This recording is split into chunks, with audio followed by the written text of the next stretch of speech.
Sorry. Okay, I'll wait for you guys to come back in. I apologize for the inconvenience.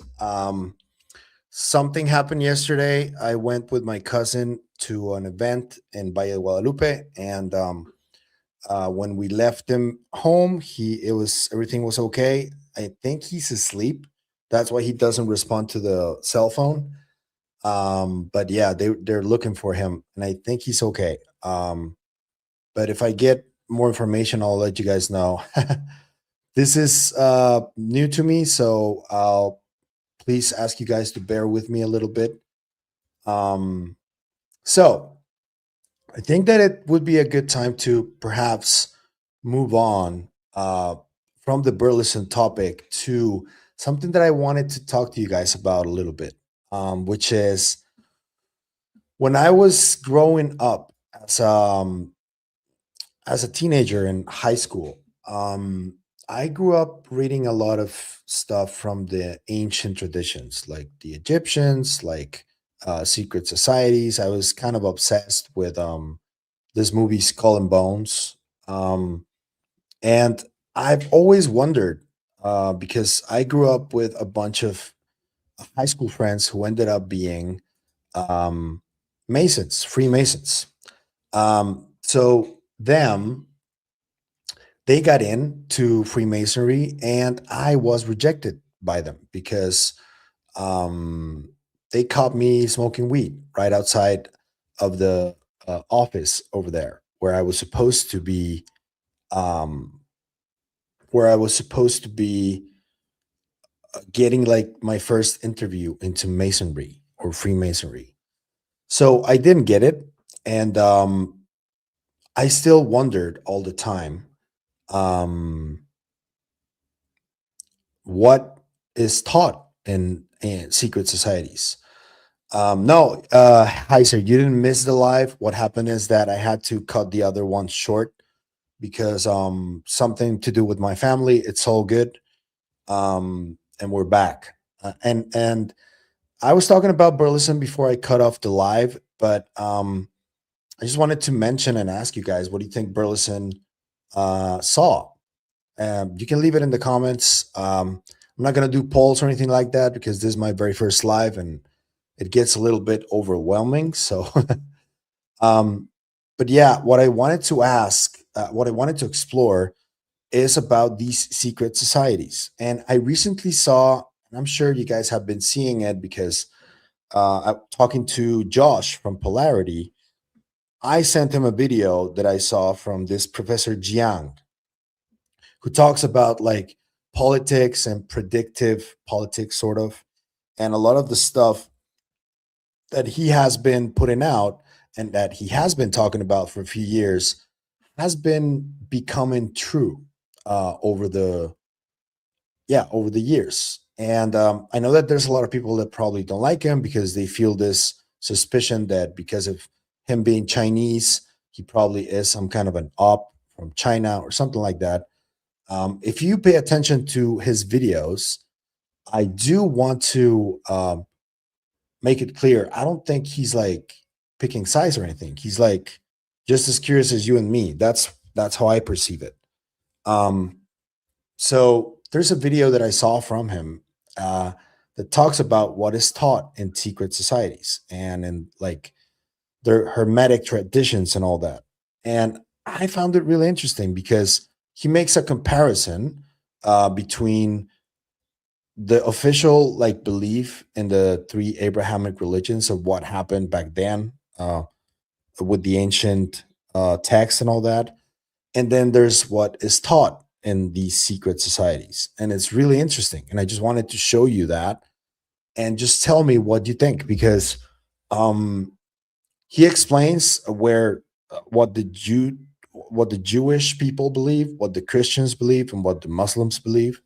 And then he goes on to talk about what the secret societies believe about all of this creation story. And I want to show it to you guys because I think it's interesting. So here it is. Um, and the reason I am showing you this because I just find it interesting. This channel I know that predominantly I do talk about UFOs and consciousness, but I think talking about also all of this prophecy stuff, and because I read the Secret Machines books, and that's like encompassing everything. So I want to show you this because I think it has to do with everything. So from Professor Jiang, he says, so what's so secret about these secret societies? There, he explained the whole thing from the official narrative. Now he goes on to talk about the esoteric and secret stuff. So here it is. Okay, so now what I will do now is I'll explain to you what the esoteric, what secret societies believe really happened. Okay, so I want to start with Noah. Why did God destroy the world? The reason why God destroyed the world is not because of humans, but because of something else. These people are called the Nephilim. Nephilim. Okay, also, by the way, if you guys are interested in learning more, there are 2 books that are not part of the Bible, but which will give you insight into the esoteric knowledge, okay? The first is called the Book of Enoch. Book of Enoch. The second is called the Gospel of Thomas. Okay, all right. So I am using these 2 books as sources for my explanation, okay? So the Nephilim are children of angels and women. Okay, so what happened was that the angels who were supposed to watch humanity came down and saw, wow, these humans, these females are really beautiful. So what do? Well, they have sex with them, right? And then what happens? They have lots and lots of children. And what do these children do? These children enslave humanity. These people are called Nephilim, okay? So if you want to understand what happened, let's do a thought experiment. Let's just say that there's this group of superhumans called the Avengers. You know, Spider-Man, Iron Man, Captain America, Thor, okay? And they fight Thanos and they save the world. And now what do? Well, they're bored, so they start to have lots and lots of sex. They have lots and lots of children. And these children now are like demigods, right? So insert Greek mythology into all of this, and you get similar stories that is essentially the same story. If you go also back to pre-Columbine civilizations, they also talk about these gods or these beings that mated with humans, and offspring came out of them. And this is like one of those common tropes, like the flood myth or like the giants, which is the Nephilim, according to this. So yeah. So what do? Well, they enslave humanity. But then what do? Well, they start fighting amongst themselves. Okay, so that's basically what happened. So God had to destroy the Nephilim because they are not natural. Angels and humans are not supposed to have sex with each other. And this creates a new power called the Nephilim. The problem, though, is the Nephilim are divine, and therefore they cannot be killed. So you can get rid of their mortal bodies, but now they become demons who live underground and are in the shadows. And guess what, guys? They're still here today. So these 2 societies, they believe the Nephilim are real, and they still control the world. The richest people in the world are actually Nephilim, okay? Because they've been around for thousands of years, and therefore they're able to control the development of humanity. Okay, so they're called the Nephilim. So that's easy to understand. But now the question then is, wait a minute, why did Adam eat that fruit, and why did Jesus have to kill himself? Well, now it gets really complicated, okay? So now I need to explain to you what the secret societies believe, okay? Remember, they believe that mind leads to matter. What does that mean? Okay, let me explain what this means. Mind leads to matter. In the beginning, the true God is called the monad, okay, the one. In this case, this monad concept, the way I see it is I regard it as like Star Wars regards the Force, you know? And I wasn't religious. I wasn't a believer in God for a long time. I've never been really religious. But after my near-death experience, I became an agnostic, and I just don't know whether there is something or not.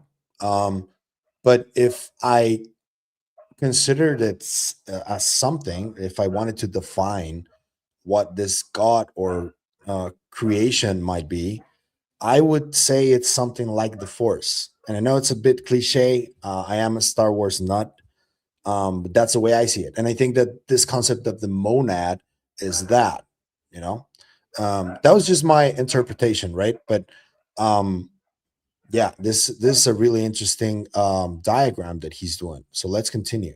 And this is not something that he believes. This is something that he's been studying, and he's trying to explain to people what these societies and these religions believe, not necessarily something that he believes. So just to make it clear to you guys. So just think of this as the core of the universe, the sun, the divine sun. The monad is so powerful that when he breathes, okay, he vibrates divine energy.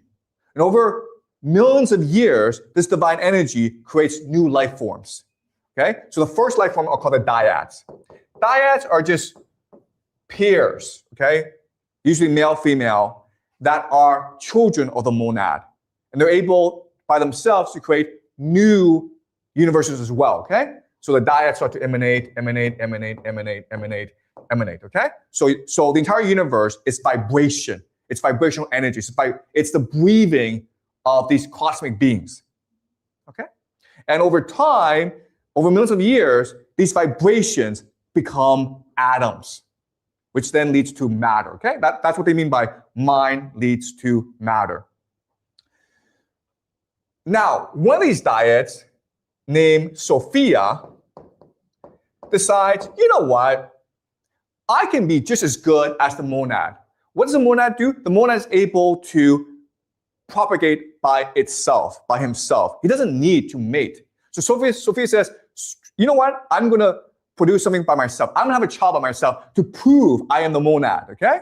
So she does this, and she creates a new being, okay? A new being. This is called the demiurge. There are different names. We'll call them the demiurge. The demiurge is a monster, a monstrosity. Because insert your definition of what the demiurge is. And guys, I just wanted to let you know, in the previous chat, there were a number of really cool and awesome super chats that I was about to get to, and I'm sorry I didn't. I had to cut it short because of something with my family that I already sorted through. So sorry about that. But shout out to those who gave me those super chats. Thank you very much. I don't recall all of you. But yeah. Okay, so let's continue with Professor Jiang. It goes against the natural order. So then Sophia is like, oops, I shouldn't have done that. So what does she do? She abandons the monstrosity. She throws him away and hides him in a sea of clouds. So no one knows he actually exists. Okay? Even the demiurge doesn't know he exists. The demiurge does not know about this world, right? Therefore, he believes that he must be the one true God, capable of creating new life. So what does he create? Us. Okay? He creates the planet Earth. And then he creates Adam and Eve. Okay? That's what a monster would do, okay? Look at this history. What kind of God would kick someone out of paradise for eating a fruit? A monster would do it, right? What kind of God would kill a people for no particular reason? A monster would do that, okay? What kind of God would demand that a people be loyal to that person? A monster. What kind of God would enforce his will on a people? A monster. What kind of God would say to someone, you're the only person I like, everyone else I hate? A monster would do that. Okay? So, in other words, the true secret that these secret societies are trying to keep is the God we worship today is the false God. And we are actually in a prison created by this false God. And that's who Jesus was. I know that this is controversial. This is not something that I necessarily subscribe to because it's one of the biggest controversies in religion, I think. This idea that the God that everybody worships from the Abrahamic religions is not the real God. And I know this is probably going to trigger a lot of people. Just clarifying, this is something that he is presenting. I'm not sure he necessarily believes it, but it's something that, secret societies generally do think this way. And I tell you because I do have a bunch of Freemason friends who do believe in this. And what he's about to say about Jesus is also very controversial. So here it is. Jesus was a cosmic being sent by the monad to tell us the truth about the world. And that's why he died, because the Roman Empire could not allow people to see the truth. If I told you the truth, you would know it right away. You would wake up. Therefore, the truth tellers must be killed. Okay? So that's what these secret societies believe. They believe that the monad exists, and the mind of the monad is what creates the universe. And Jesus was sent to remind us that even though we're in a prison, there's still the monad in you. There's a spark in you, a divine light in you that you can activate. And if you activate it, then you will return to the monad. You will.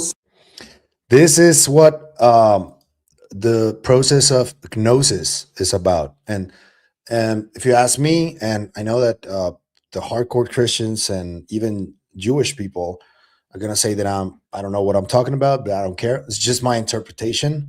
I do think that what Jesus was trying to teach was just like enlightenment, self-enlightenment, and self-forgiveness and all these topics. And now religions have become something very, very different to what Jesus was trying to tell people about. That's just my interpretation. And I think that he would probably be horrified at the way they use his name in the new world, Again, my interpretation, you guys can have a different one. That's okay. But I'm just telling you what I think about this. And this process of gnosis, it's just like finally being able to exercise self-awareness of being. That's what essentially gnosis is. And that encompasses like respecting all beings, learning about just letting go, all of these teachings that are like millennia old, because it's not just from the Abrahamic religions or any religion, which at its core, it's a positive type of teaching. Yeah, pretty much every religion has this. But the millennia old philosophies do come from the East mostly, That's where they originated from initially, I think. So, yeah. See the truth for yourself. And when you die, your soul, which is part of the monad, will want to return to the monad and can escape this world. But to activate this light, you must be a good person. You must love one another.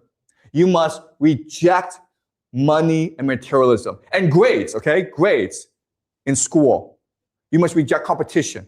You must reject material wealth in order to pursue spiritual happiness. Okay? That was the message of Jesus. Now you can imagine that the powers that be, the Nephilim, would not like this, okay? It's a direct threat to Nephilim, who now control the prison created by the demiurge. It's also a direct threat to the demiurge. And that's why these secret societies have been, over the centuries, been repressed, been executed, okay, been massacred. But they believe that it is their duty to protect the secret, because only by protecting the secret can humanity be ultimately saved. Right? So, and I've always wondered about these secret societies and what they like thought. And whenever I speak to my Freemason friends, which I have a lot of, they're all Mexican, but they always like downplay it, and they tell me, nah, there's not really a big secret or anything. But I disagree. Like, there's clearly something that they've been hiding for thousands of years, all of these secret societies. And according to Professor Jiang, this is part of it. I don't know if you guys agree with him, but let me know what you think. So I want to read a few comments if that's okay with you guys. So here's one. Pavel, have you ever thought of having William Bramley, who wrote Gods of Eating, on your pod? I wish that someone would interview the guy before he passes away. If you guys can send me his like social media or contact, I hadn't heard of him yet. Sorry, but I would look at his work and maybe try and make a connection. That'd be cool. So I haven't thought of it yet, but it's a good idea. So my email is in the channel's description if you guys want to check it out. So let's go through more comments here. And yeah, this guy was saying Gnosticism 101 right here, Chris. Yeah, that's what Gnosticism is essentially about self knowledge and enlightenment and all of this stuff. And I always scoff at people that are like really fundamentally religious, and whenever they hear other traditions, they go like, that's satanic.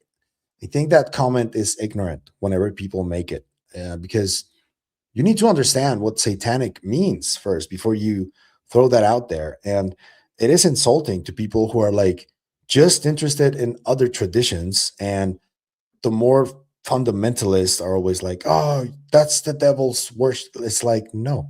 And it gets frustrating at some point. That's why maybe one of the reasons why I scoff at really hardcore religious people who like believe in organized religion and all that. And sorry, that's just the way that I react.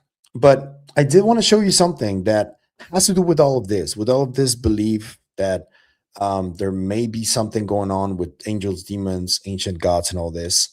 And this from a friend of mine, Nathaniel Gillis, who has been on Polarities on Josh's Polarity show.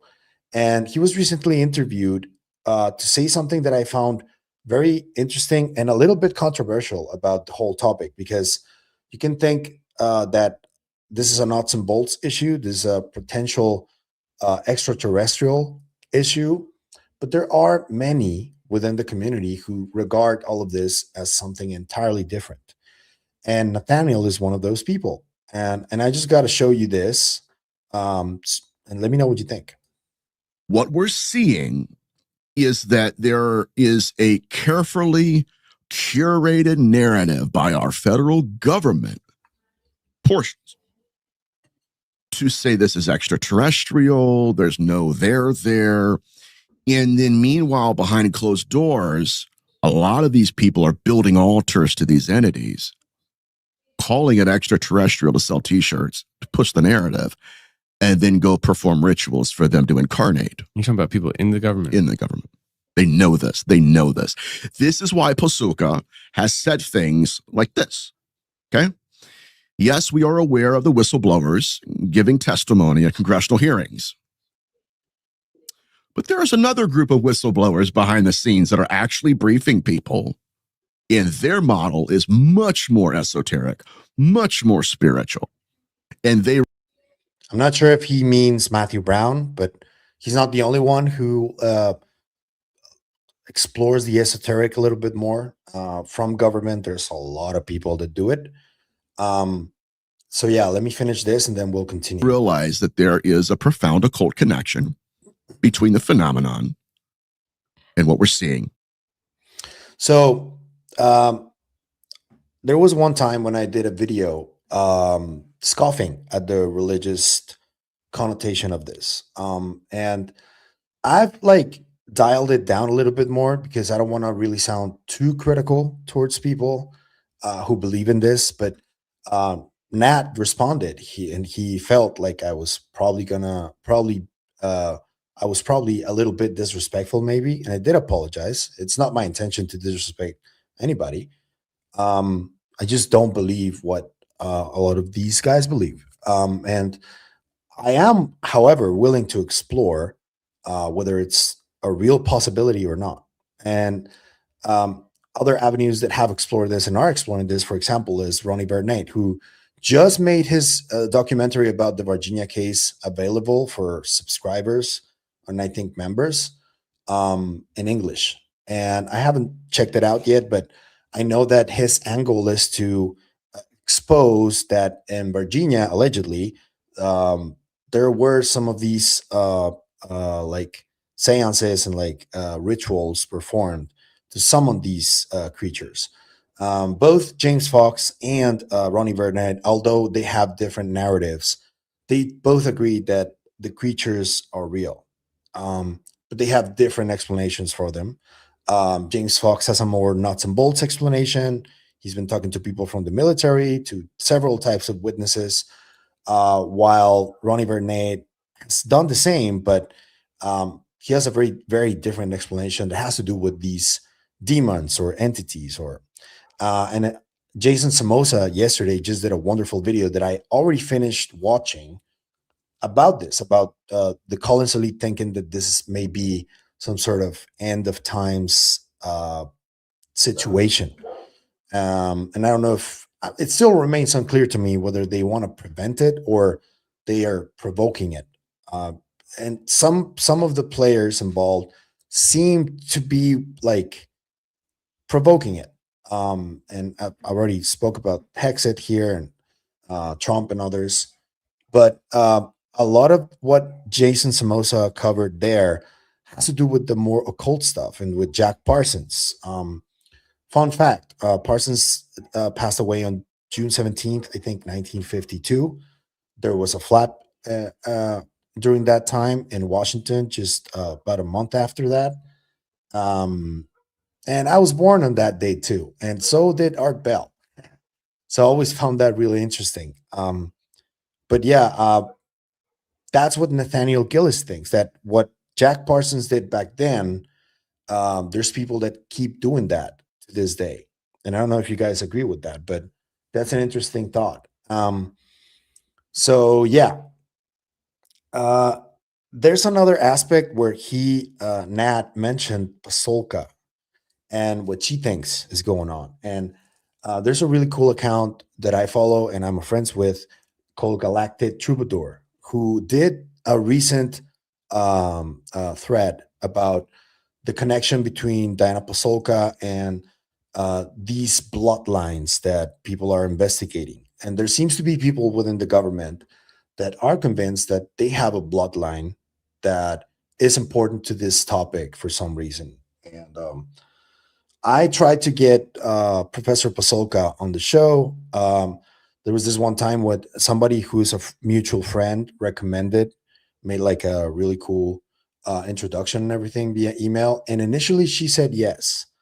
And I told her that I wanted to talk about bloodlines. And there was just at a certain moment, she just ghosted me, essentially. She hasn't responded to my emails. And I've sent several emails after that.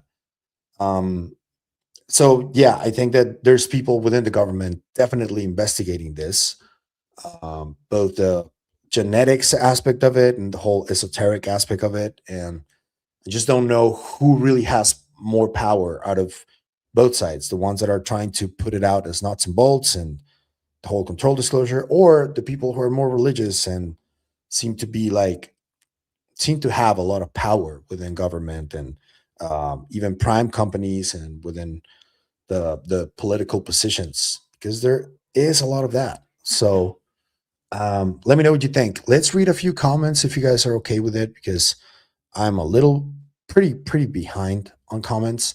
Shout out to Terrence Willis, who put this. He says, I would like to be a mod for you, Batman. Or Pavel. Thank you, Terrence. You always put out the most positive messages. So thank you. I'll try and make that happen eventually, but this is my first time, so sorry if it's not working. I haven't seen many aggressive comments so far, so thank you guys.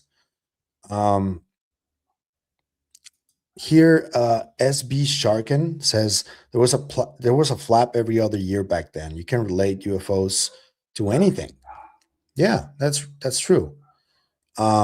okay, people are like going wild over Jason Somoza. Yeah, he's one of the like most exciting appearances in YouTube lately about these topics, because he really does interconnect a lot of different things that I've always found really interesting. And I'm not like that. I'm not like a narrative sort of um uh weaver. I'm more of a news guy and analysis, but that's why I love like promoting other channels, because everybody has their own flavor, I think. So yeah. Okay, so I don't think, okay, so this message, it was so sad that Jason's project is so weirdly promoting demons on a subliminal level. Just not sure about it. I don't think that's the case, honestly. I think that he's just exposing what these religious folks are very clearly like promoting, and since like the 30s, these ideologies that seem to have this idea of superiority over others, and uh, heavy racist undertones that exist and still do exist to this day. So yeah, I disagree there. Somebody else called Noble Cloud says Jason is so effing spot on with all his videos. I agree. Um, okay. Even if you disagree with his theology, he's very entertaining and very knowledgeable on the topics. I don't know if you're talking about Jason or Professor Jiang, but I agree on both. Um, I don't know if Professor Jiang has any type of theology. Every time I've seen him speak, he seems very like in the middle of things, just trying to inform. But maybe I'm wrong. I don't know. Um, okay, so let's see what else. Mhm.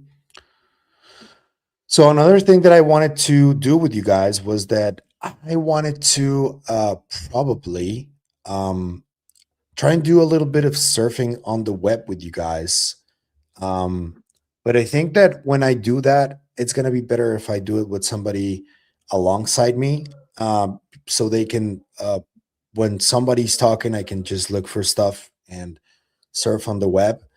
Um, I think it's time for questions, if you guys are okay with that, because I wanted to see if you guys wanted me to answer anything about the investigations that I'm doing, about some of the topics that I cover on my videos, which are a lot, I know. Um, okay, so Terrence says aliens, demons, angels, sure, but what about our human potential? And the telepathy tapes, for example. Okay, so this is an interesting one that I think would be nice to be addressed. Yeah, I think that you can think that they're angels, demons, extraterrestrial, interdimensional beings, whatever. But if, and this has been for me the secret really, if we don't find out what we can really do collectively, contrary to the like negative things that we already do collectively, I think that it's no use to find out whether we're alone or not in the universe or in this dimension or whatever. I think that we need to focus more on collectively us, how we regard life, what's the outlook we have, what are our base philosophies, what is our base, whether we have a moral compass or not. All of that is very important, and I think we're not there yet. And morals wise, I don't think we're there yet. And I think that if we get there, then I think it's safe to start like talking about these topics more. But I don't think people are paying attention to that. They're paying attention to war. They're paying attention to all of these other topics, Bigfoot and all that. And human potential is the most important aspect of this, in my estimation. You may disagree there, but that's what I think. I don't know if you guys agree. Um, okay, so from Jai Kwan's Ben Safolo. Wow, sorry, I butchered that. How do you feel about Trump saying to set all of the information to public? Public as in Michael Schellenberger's publication? I disagree, naturally. I've been critical of Schellenberger and I still am. I think that's a terrible idea. Okay, so here's another question. What about Three Eye Atlas' closest approach to Jupiter today? Will it just pass or do something interesting? Marine mounts? I have no idea. I'm not an astronomer. There's a lot of conflicting data on it and a lot of fake information about it. And I think that those types of topics that are more controversial and potentially catastrophic usually come with a lot of misinformation. So, yeah, even from what people consider public sources or official sources. So, yeah. So here is from Noble Cloud.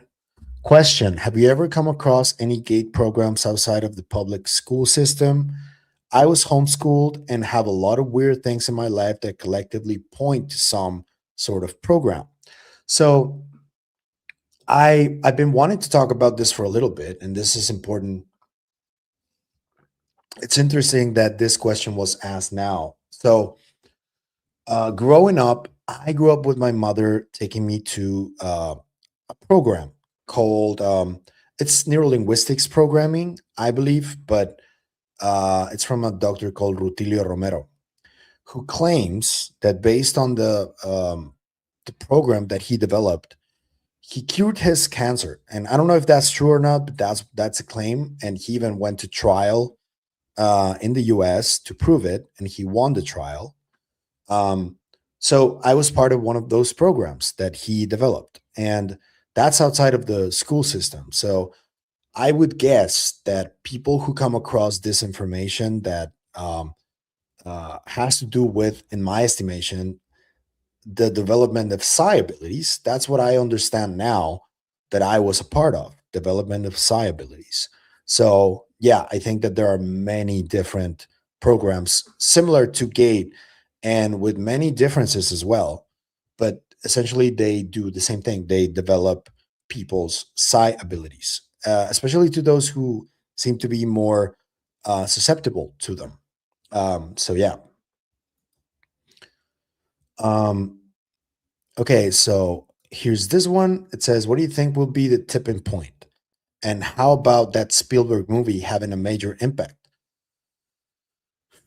To me, the tipping point, unfortunately, to me, is probably going to be pressure of how increased the activity on all fronts will become at a certain point. And we're already at a really big and important tipping point.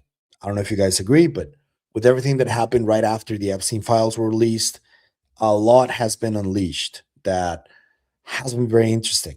So let me know what you think about this one, but I find it a good question. Thank you. So I was just about to ask any follow up on the telepathy tapes, why Kai Dickens was freaked out.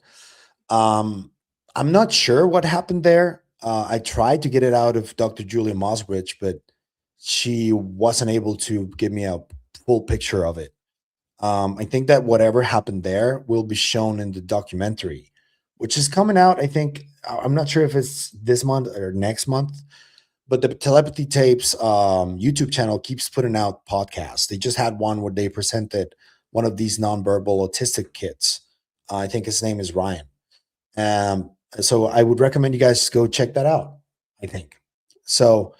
It's not a fair question though. I don't know when it's gonna release, but yeah, fair question. So okay, this one question: do you believe the USA would use exotic technologies for the good of humanity, or are other adversaries more trustworthy with them? So there's something that I did want to mention a little bit, and I'm happy you asked about this. I don't know if you guys have been following the Whistling Mike case and how he's been trying to allegedly put out his tech with a company that can give him a massive contract from the government. I think that that is in the way of um, using this exotic technology for the good of humanity. People like that and that sort of mindset. And I know that Mike is not going to like me saying this. I don't really care. I've told him myself that I don't think this is the way, and he tells me that I'm naive and that I don't know how the world works. Maybe, but I think that as long as people like that exist in the whole military industrial system ecosystem, I think that we're not going to get any of this exotic technology used for the good of humanity. There's going to be a meter on it, and they're going to do whatever they can to just keep charging us money. I think what needs to change is the entire system, not just, and this is probably something that I disagree with a lot of people within ufology that think differently, business wise. I think that folks from, for example, Silicon Valley or any industry that has to do with technology or weapons and all that, they already have this mindset, and it's going to be pretty difficult to make them think otherwise. When it comes also to like medicine, technology in medicine, that's also going to be difficult.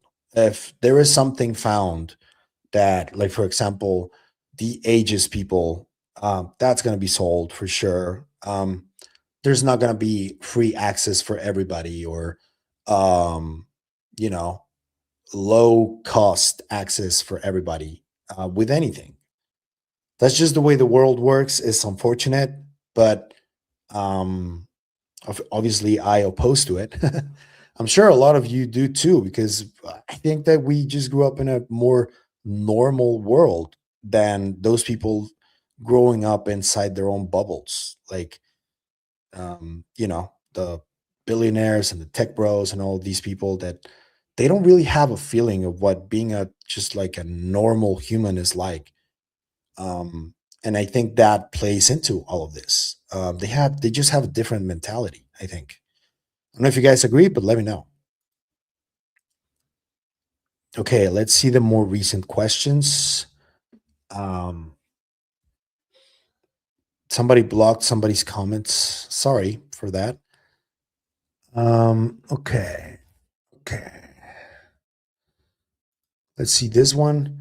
You think the alien rapture theory is BS? And have you heard the one about the thing under the pyramids is vibrational mass enlightenment? Curtis Barber. I don't know what to think about this alien rapture theory. I think sounds a little too out there for what I believe. I do think that if humanity as a whole manages to connect on a conscious level, I think that we can do a lot together. I think that we're already connected on a subconscious level, and that's why we're like collectively through fear and through uncertainty create the reality that we have today, which is a war like scenario. Um, Thank you to Hudson Valley Ron for the super chat. Thank you. And who else? Somebody else gave me. Um, Showing this.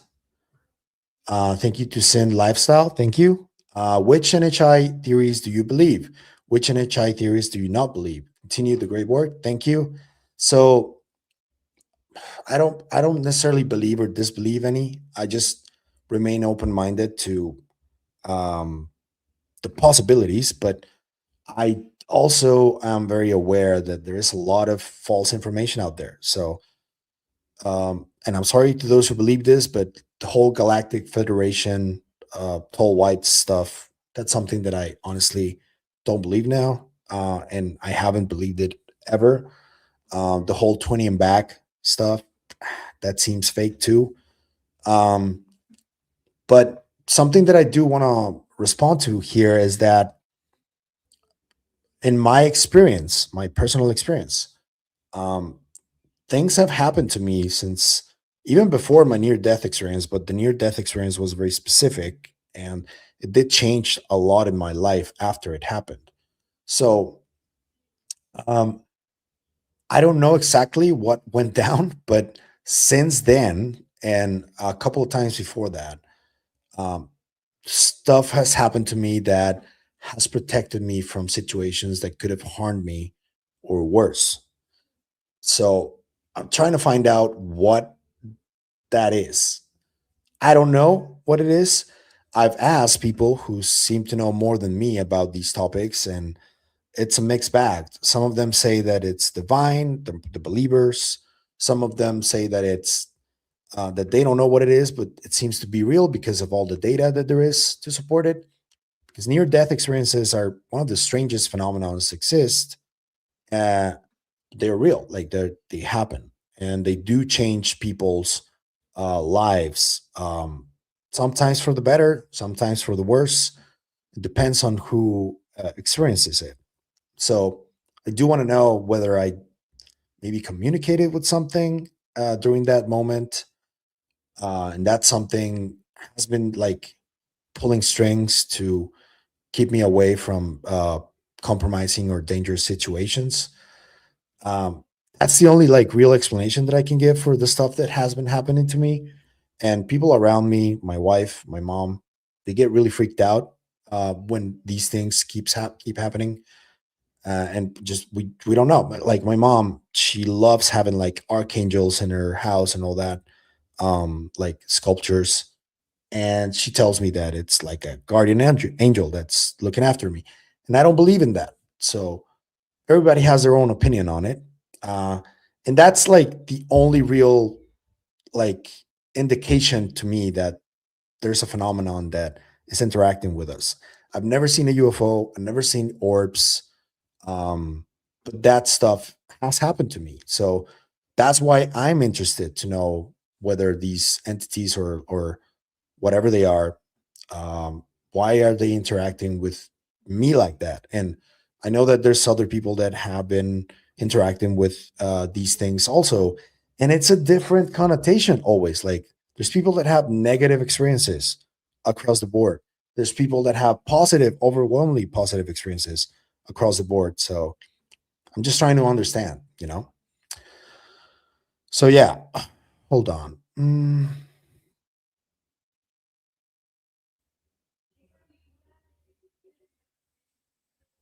Okay. Mm, okay, so this one. Congrats on the sponsorship. Wondering if you'd be willing to share your top two theories on who the dead pilots Grush reference are. It's from Huskers. I have no idea. I do think that Grush believes what he's saying. I do believe that he had the clearance that he claims to have. And I think he's one of the few honest people within this movement that I'm still paying attention to. But all of the claims that he made, even though probably he's seen evidence and other people have, I haven't, so I can't really form an opinion on that. It could be anything really. And that's the best answer that I can give you, probably. Okay, so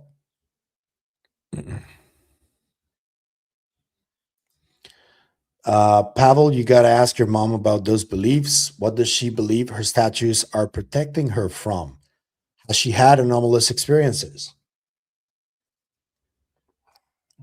Well, my mom and my family too, because as I told you, my aunt does ceremonies with psychedelic plants, sacred plants. Uh, she's sort of like a shaman. Um, so we have like a really varied set of beliefs throughout my family. I have an aunt and a cousin, her daughter, who seem to communicate with people before they pass away, or even people who are no longer here. And I've heard their stories, and they're very compelling. They have no reason to lie to me. So I don't know. As far as my mom's beliefs, she has a like an amalgamation of different things that have resonated with her throughout her life. She's an avid reader of like pretty much anything. She's the person I know that has read the most ever that I've seen. We have a massive library at her home. I've read about half of those books. She's read them all, and she's still reading a bunch of stuff. So she's the one who taught me about the Egyptians, about the Greeks, about the Roman Empire, um, a lot of stuff from Confucius, many different philosophers.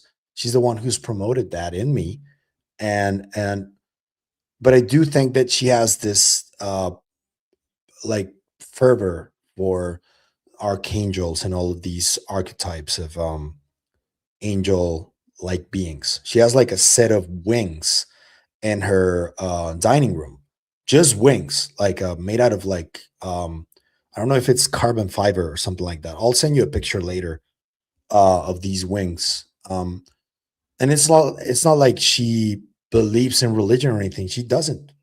She's not. She grew up a Catholic, but she doesn't really practice Catholicism or any religion.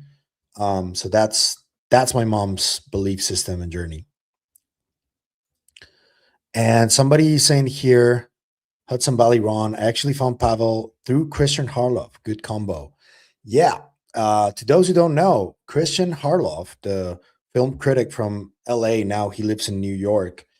I had been a fan, and I still am a fan of his work for like 15 years before I saw him doing videos on UFOs on his channel. And I had been writing about UFOs for about a year for Marca by that time. And I just decided to shoot my shot. And I asked him if it was possible for us to connect, maybe collaborate in something. I shot him an email. He responded to my surprise about a week later. And he told me that, yeah, let's have a call. We had a Zoom call. It was really cool. He's a really down to earth guy. That's why his channel is named like that. Honestly, one of the most humble people that I've known that are famous, actually. And he, on the very first show that we did together, that still remains one of the shows that were like, it has like about 500,000 views on it. And that was like my very first appearance and anything on YouTube. And he was the one who encouraged me to start doing daily videos. So he's like my godfather in this whole space, YouTube and everything. So yeah, he's one of the reasons that this channel has grown like this. Patrick from Beddit also encouraged me to do daily videos. Them both were the ones who encouraged me, and I'll always be grateful to both of them for that. But Christian was the first one who gave me a chance, so that's really cool. I'll never forget that. So, okay, let's see what else. And thank you to Justin for helping me out, man. Don't get too burnt out. We'll probably try and set up like a better system here, because what I don't want to do, and I know that this is something that it's a sensitive subject with Americans, but what I don't want to do is if I'm gonna like collaborate with somebody and I don't have the means to pay them or something, for a long time I just decided to just not work, because from where I come from, it's like you got to pay people for work they do. Something that I think is a good idea is that if people help me out, I do try and promote anything they want promoted. And that's the way that I think I can give back for now. I don't have like the massive budget like other much bigger channels do. Hopefully we can get to that place eventually so I can like have my own team and everything. But that's why I like one of the reasons why I hadn't done live streams yet, because I struggled with that. I know that there's a lot of mods and people within the community that do it just for the love of it, and I applaud them and I really respect them for that. But I don't know, it's just a cultural thing. I just and I do want to thank Justin for that. I am gonna be promoting anything he does. He's like a genius on what he does. He did this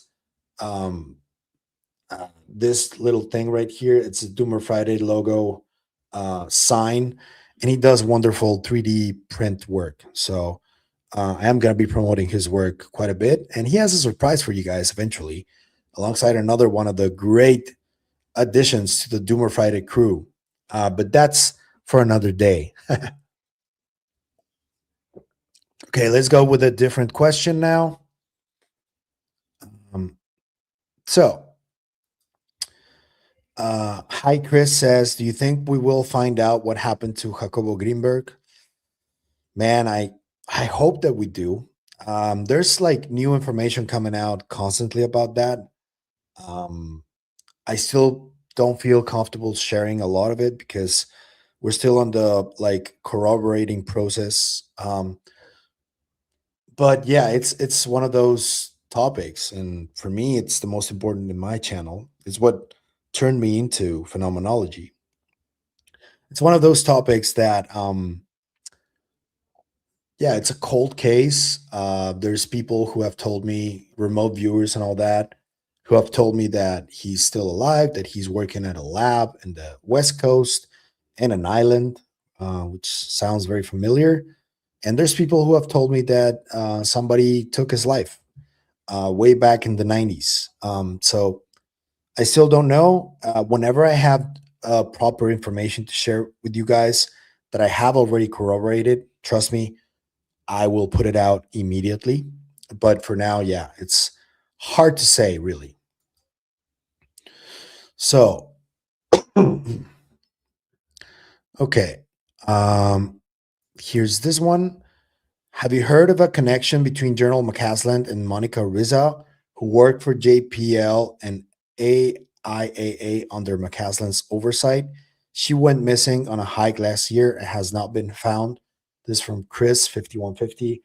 I did hear that. I don't know if I could correlate one and the other, but I did hear that. Yeah. Still looking into it. Okay. So from File T of Soul.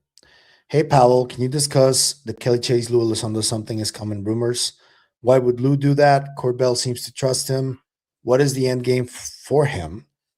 I have no idea why this would be put in the public, if only to just like create fear. I've been looking into this for a couple of years now, and all I can tell you is that there is a lot of, in my opinion, misinformation about that, and there's a lot of mixed opinions within those circles. Even they don't know what it is. Some think something's coming, others don't, and but nobody knows exactly what it is, as far as I'm concerned. So that makes me think that it's probably not true. That's just my opinion. But maybe it is. I don't know. I just don't feel like really perpetuating the idea that something is coming is healthy, especially if there is no corroboration that there is something. Until we see that corroboration, I just got to keep it in the rumor basket, I think. I don't know if you agree, but that's my opinion on that. What else? Okay.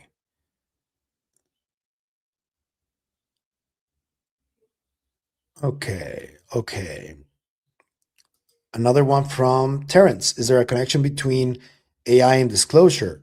They seem to be on a similar timeline. So I just saw like the one of the Google founders publicly stating on LinkedIn that non-human intelligence was about to be discovered. He used that term actually.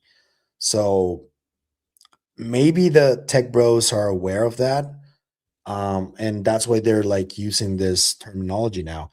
If you guys haven't seen Sander Jones's wonderful series about the dead internet theory, you guys are missing out, seriously. So you guys got to go check that out. I think it's one of the most exciting theories about these topics that I've ever seen. And Sander does a wonderful job at that. So please check that out. But that's essentially the idea that in every planet that has intelligent life, it eventually develops AI, and that there is a way for AIs from different planets to potentially communicate. That is in a nutshell. I know I'm butchering it a little bit, but That's in a nutshell what it is, I think. Okay, so there's this one. Thank you for the super chat to Wardef Mouth guy. Sorry. Thanks for all you do. Any updates on Doctors Brady Estevez and Suniga DNA? You check out Alexander Bon Wuthanu, Unexpected Faces. What were your psychedelic experiences? Okay, so as I told you before, I'm not going to be touching on the tridactyls anymore. I decided to just not cover the topic because of different things that happened that I just didn't like, and I'm just going to stay away from it. I've tried to remain as objective as I can. I still have a lot of doubts about the whole case. I know that there's people that are like convinced they're real, and there's a lot of people that don't think they're real. But what I don't like is that me trying to remain in the middle and trying to honestly try to investigate it, people from both sides have come at me and at my jugular and just like say the meanest shit. And I have nothing against them. And it's just become like a real problem. So I'm done with that. And this is one of the reasons why I understand what Dr. Michael Masters did and why he decided to just not continue talking about the topic because of all the harassment. And it's a lot. So, no, I'm not doing it. As far as my psychedelic experiences, I had a number of them over a decade. For the longest time, I thought a lot of what happened back then wasn't real. But now that I've like managed to read a lot about these topics and understand it a little bit more, I do think that there is something to psychedelic states and for example, what Dr. Gary Nolan investigated in the brain, Dr. Jacobo Greenberg's investigations, Carlos Castaneda's first 3 books that talk about this. So potentially, I do think that there is a way to reach certain heightened senses and heightened states of consciousness through psychedelics. And I'm not saying by any means that that's the only way, just saying that that's one of the ways.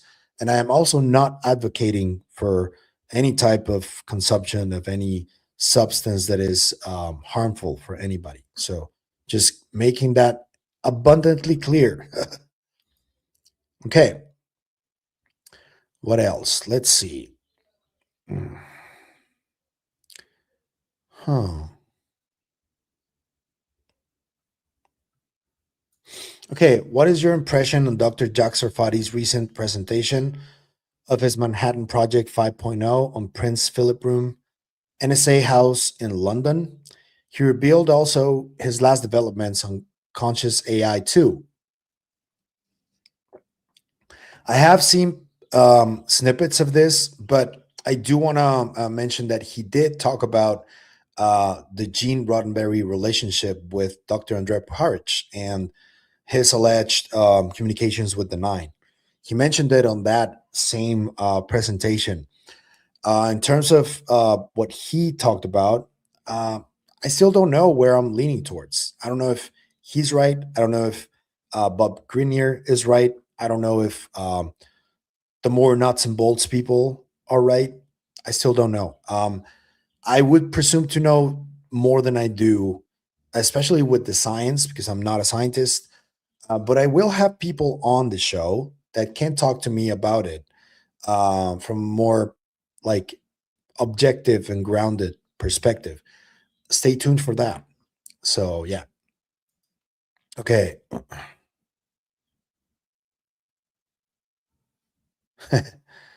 um, Hillbilly Herb. I heard that clicking the like button increases your chances of meeting a positive entity in a psychedelic trip by 13%. You might want to try that one. Uh, thank you, man. So, okay, this is an interesting one. How much of the Epstein files going to have with UFO disclosure, alien disclosure, NHI tech? What's the link? For me, the link is Psi and genetics. That's the link, I think. Maybe I'm wrong, but I think that's the link. And I don't know if like I think more than half of the files haven't been released. A bunch of those, and not most, are videos. But yeah, I guess if there's anything about specifically on UFOs, it would be hidden in those files that still haven't been released. But for now, to me, it's the psi aspect of it, the whole gate program, MK Ultra aspect of it, and the genetics aspect of it. Yeah. So another super chat from Huskers. Thank you. If you could invite any 5 people to join in a round table discussion, which you think have the best inside phenomenon knowledge, such as the who, how, and why they are here, who would they be and why? Okay, interesting question. So, one, for the philosophy aspect of this, I would choose Dr. Jeffrey Kripal. That's one. Probably David Grush to talk about this. That's two. Um, Neil McCasland would have been one of those as well. Tim Taylor is another one of those as well. Although he has counter intel vibes quite a bit, so I don't know how much he would like serve for the purpose. And I would add Dr. Jacques Vallée to the mix, and probably Dr. Puthoff. Those are the ones I think. Why? Because Puthoff has been like investigating this from like a first row perspective. So has Dr. Jacques Vallée. I think their insights would be tremendous. Um, yeah, those are the ones. Okay. Okay.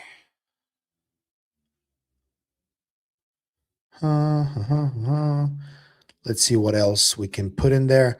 Please, if you guys ask questions, do it in all caps so I can see it quicker and easier, please.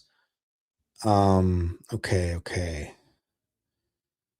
Thank you to Family Fulkerson for the tip. Thank you.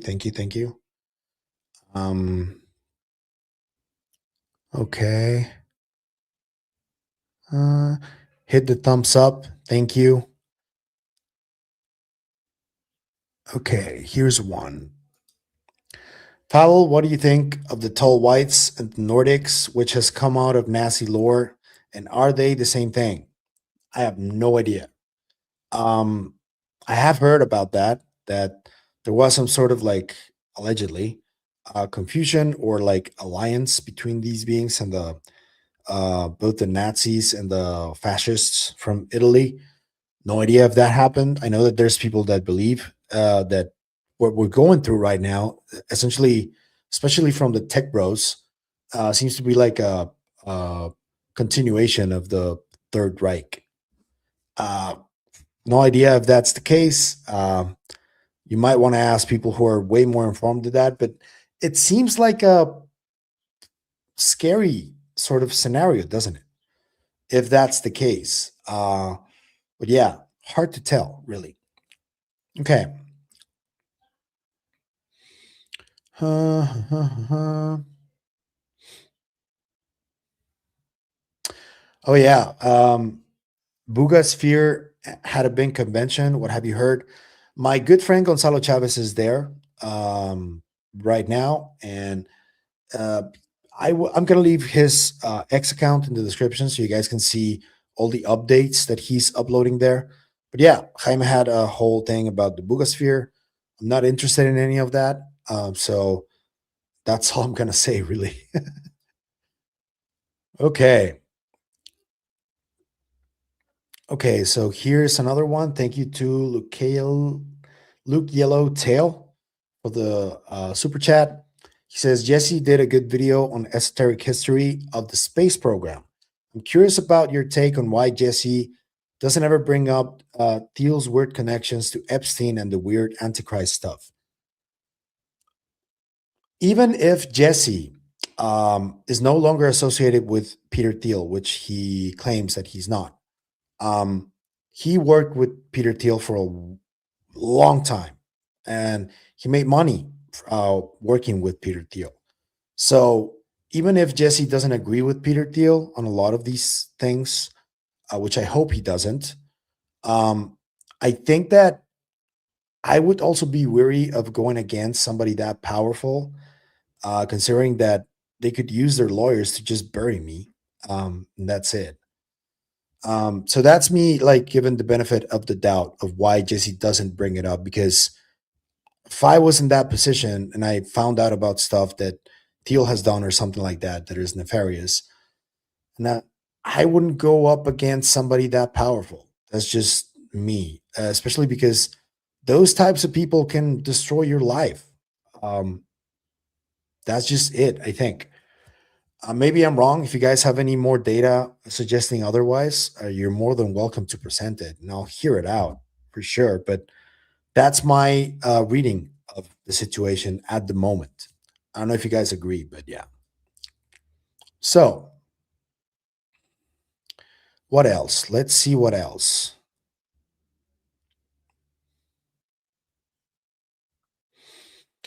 This is an interesting one from Terrence. How can we help raise the general consciousness of what's going on and have this break mainstream finally?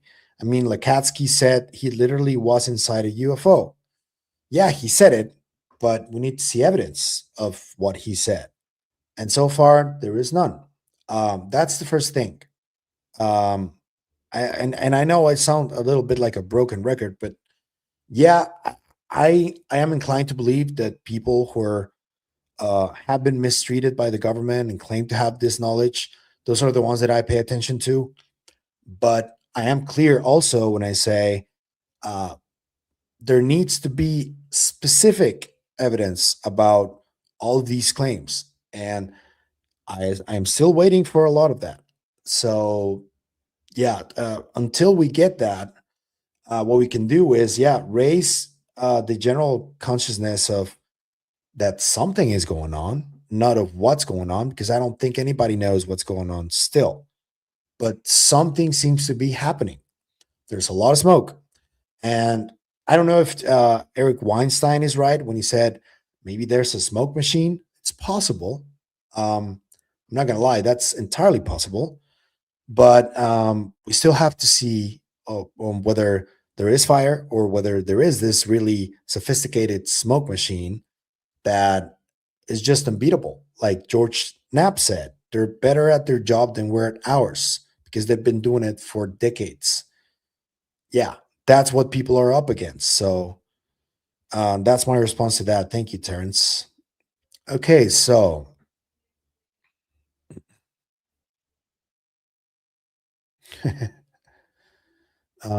okay, I'm not going to ask that.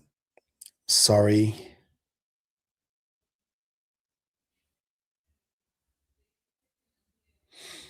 Mm, okay, I'll address this.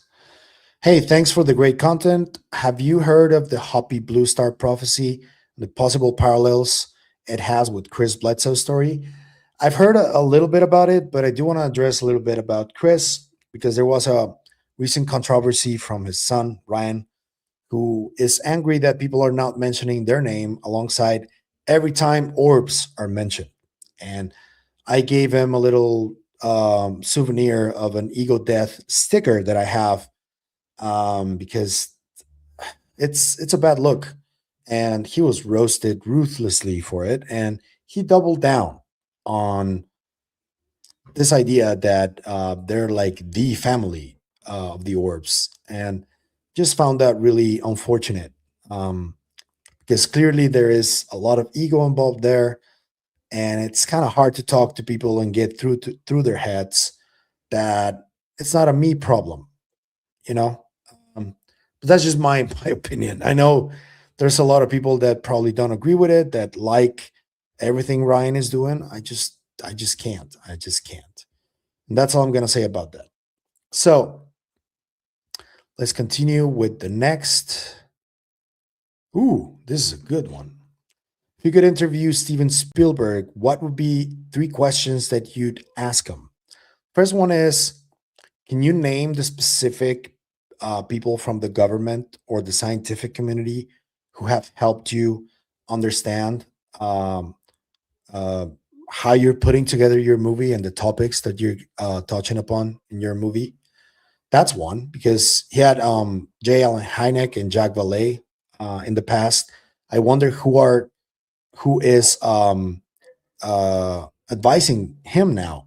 A good clue would be in that little clip that was shown, there was Dan Farah, Jay Stratton, and Leslie Kane there. Those could be three of those, right? The other question would be, is there any chance that you're probably part of a larger plan to bring about this disclosure, and that like age of disclosure is also part of it, and you've been like overlooking everything that's going on this entire time? Is that a possibility? That's another question. And the other one is, out of all the different theories that you've explored in your movies about the UFO phenomenon and what UFOs are, which one do you align with most? Those would be my questions for now, but more can come up. I don't know if I'll ever get a chance to talk to Stephen. But yeah, that's what I would ask him. Okay.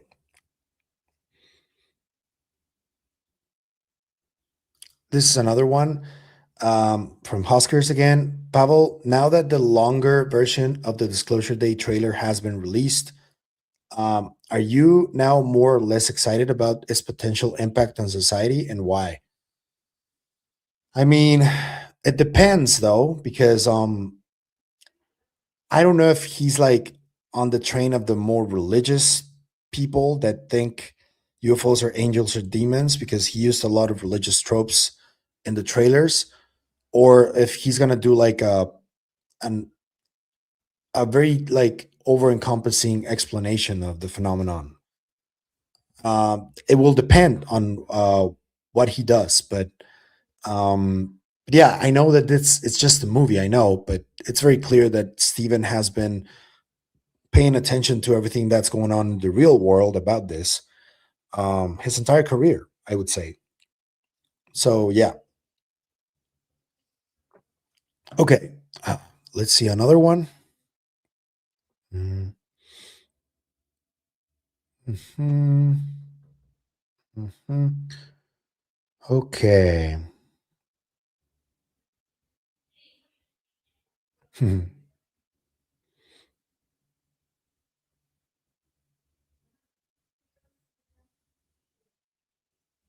Okay. Here's one. What's the difference between the ultra terrestrial hypothesis and the interdimensional hypothesis? I don't know.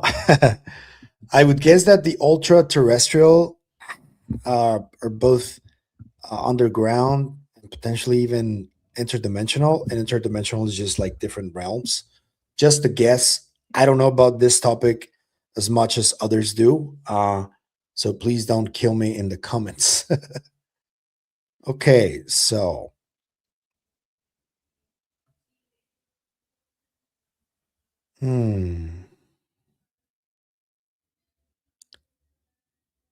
okay.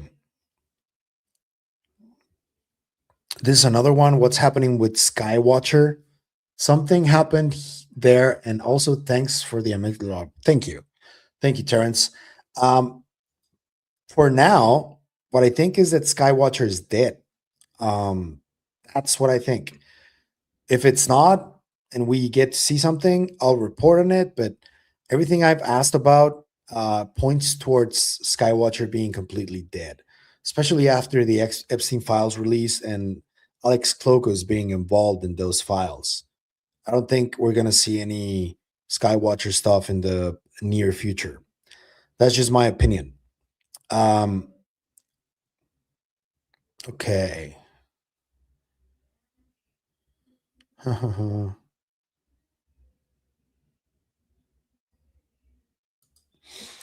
Do you think General Neil McCasland is in hiding or abducted by aliens, so they chose him for disclosure?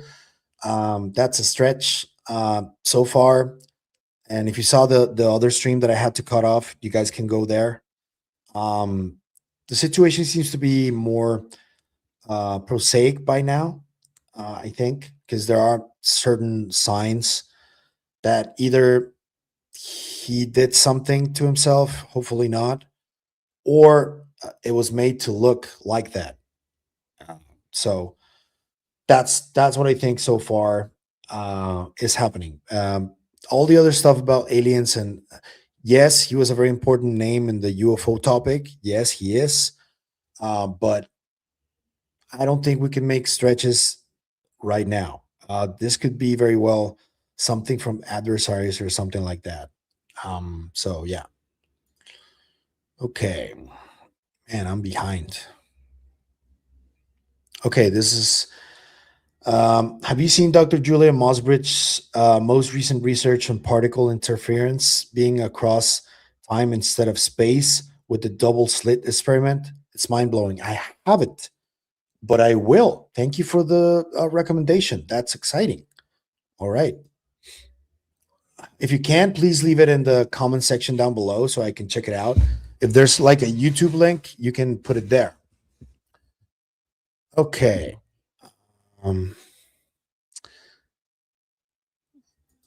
Do I believe in free will? Interesting question.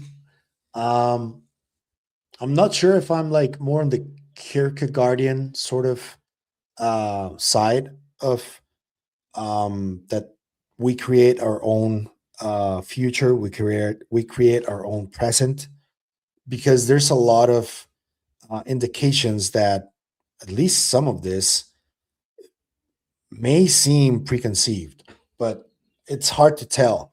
Um, I do believe that in the more like personal side, like the more in our own environment with the people that we communicate with constantly, I do believe that we do have free will.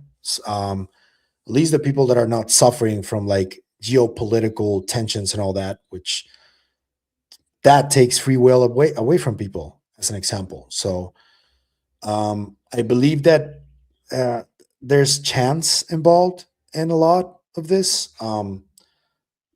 But yeah, it's a hard question to answer. I did my best though.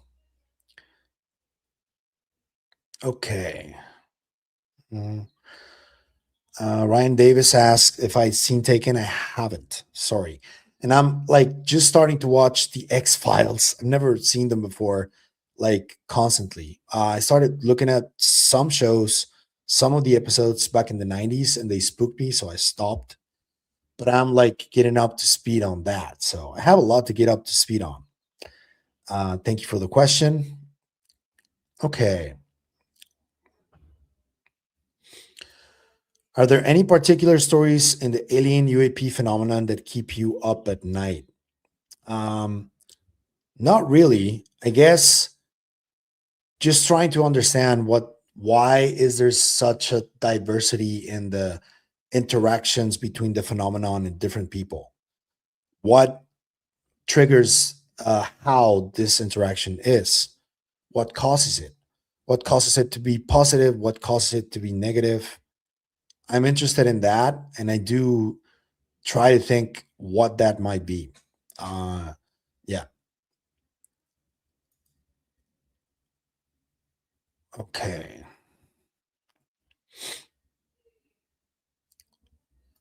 Red salsa or green salsa from Cannibal Salad. What a name. Red, all the way. All the way. Okay. Uh, Skywatchers has been privatized, hasn't it? I think it was privatized from the beginning. What I think might have happened is that they were red teamed, probably, and they weren't allowed to put out the stuff that they promised they would, or it's just an op to disrupt us. Either one uh, um, is fair for people to think that's what's happening. So, from Etherman, do you believe the Anunnaki were aliens or something else? I have no idea. For me, they're a story for now. There's no way to prove they were real. There's just like all the geoglyphs and all that stuff. But if I believe they were real, I don't know. No idea if if such a thing as interdimensionality is a thing, if they came from a different realm or different planet, I have no idea. Maybe life is similar throughout the universe, and maybe they're just a species that are more advanced than us. They have similar characteristics and new characteristics that became available to them as they evolved. Maybe that's what's happening. I don't know. Um, just spitballing here a little bit. Okay. What else? Leah's Birdie. There's obviously a smoke screen being laid down of truth and lies that involves all these different elements that seem unrelated. What do you think this puzzle may reveal when complete? Hopefully, the nature of reality. Maybe I'm asking for way too much, but I think that's something that we would all like answered. Like, what's the meaning of life? Is there life after death? Are we alone in the universe? What's the nature of reality? Everybody asks these questions, I think, especially if you reach a certain threshold. After a certain point, you start asking, what's happening? You know? So let me see this super chat. Thank you to Sin Lifestyle. I followed this topic since the 90s, but when I heard the term tall whites, I felt a bit odd. In a white male dominated space, so true. Any thoughts on using human terminology when describing possible NHI? Yes, anthropomorphizing the phenomenon is something that's always happened, and I disagree with it. Um, it's the only thing we can do, really, as humans. I know, but yeah, if anything is released at a certain point, I think that it isn't going to be anything like everything we've seen. I think it's going to be something entirely different. That's what I think. Because of this anthropomorphization of things that we just always keep doing. Thank you for the question. Okay. Question, Pavel, are you going to contact in the desert with Clint, Dunt, Sander, et al.? Yes, I am. I'm going to drive there, so I feel safer there, just using my car. Because of everything that's going on, I don't feel safe boarding any planes in the US at all. So I am going to drive, and it's going to be fun. I hope I can see you guys over there. Yeah. So, okay. Beside Burlison and Congresswoman Luna, is there anyone else that you trust? I don't see any movement from the other members of the UAP task force. Well, when it comes to politicians, and I've always been pretty transparent here, I do think that Burleson is perhaps one of the few that seems like he doesn't have like an agenda.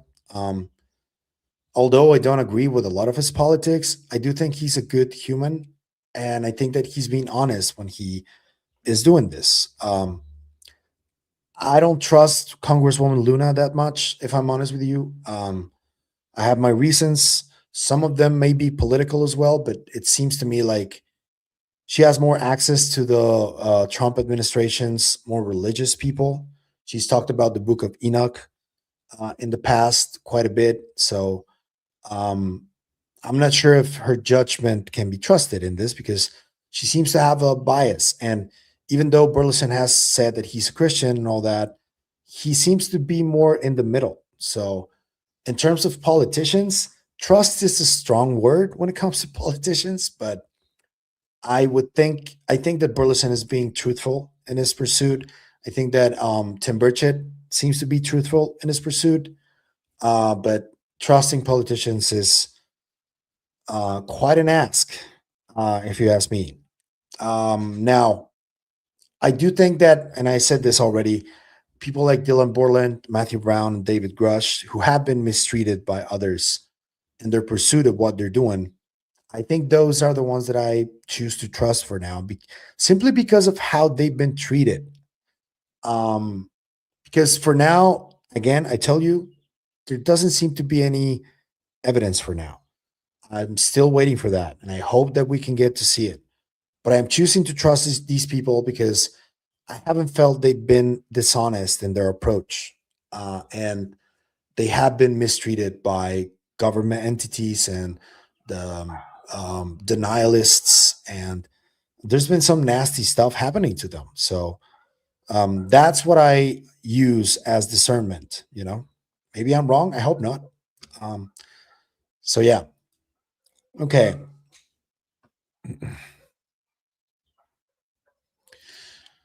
Are you sure of the existence of any alien species we always hear? Is there more stories that mention a specific one? Thanks.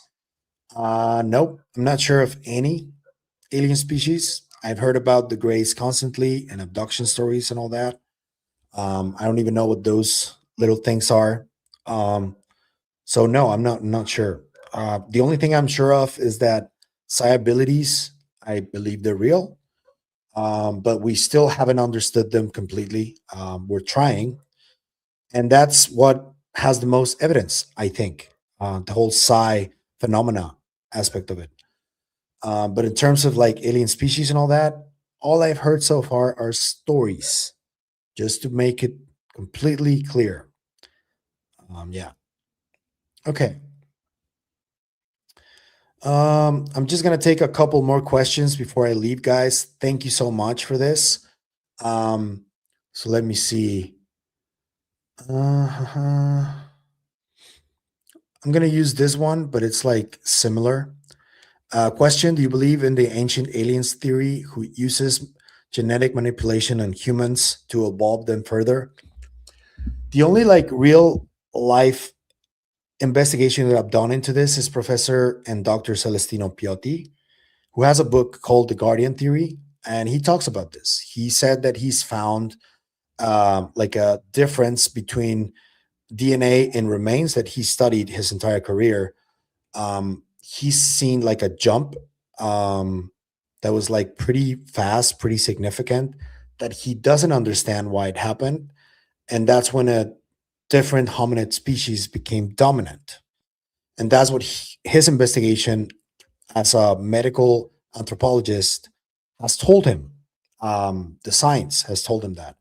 And he believes that there is something he calls the interior being that seems to have tampered with human DNA. So far, he thinks it's just natural mix of species at the time. But I don't think he has evidence for that yet. But that's as close as I've gotten to that. Yeah, I think that there may have been some kind of genetic manipulation in humans. And I've said before that the theory of evolution from Darwin is magnificent, but I think there are some things that don't fit into how humans came about. There's some things there that just don't fit the whole narrative of the rest of evolution. If you guys think I'm wrong, please let me know in the comments. I'm more than happy to hear other opinions. So I'm going to leave it at that for now. But I want to thank everybody that I've seen here today. I want to thank Justin Costa for helping me out here. I want to thank Hudson Valley, Heiser, Huskers for the questions. Anjali, I see Anjali there. Who else? Etherman. Thank you all. And this was wonderful. I hope that you guys enjoyed it. I'm going to keep doing these on Mondays, Wednesdays, and then the Doomer Friday on Fridays. At around this time, 10, 11 a.m. Pacific, something like that. I have a special surprise for next Wednesday stream. I'm having a special guest who just released a really wonderful video that we're going to talk about in detail. So stay tuned for that. But for now, I want to thank you guys for everything. That's it for me today. And remember, stay curious and inquisitive, like everybody in the chat who joined me for the first Psicoactivo live stream. Thank you guys. I really appreciate it. And I love you all. Bye.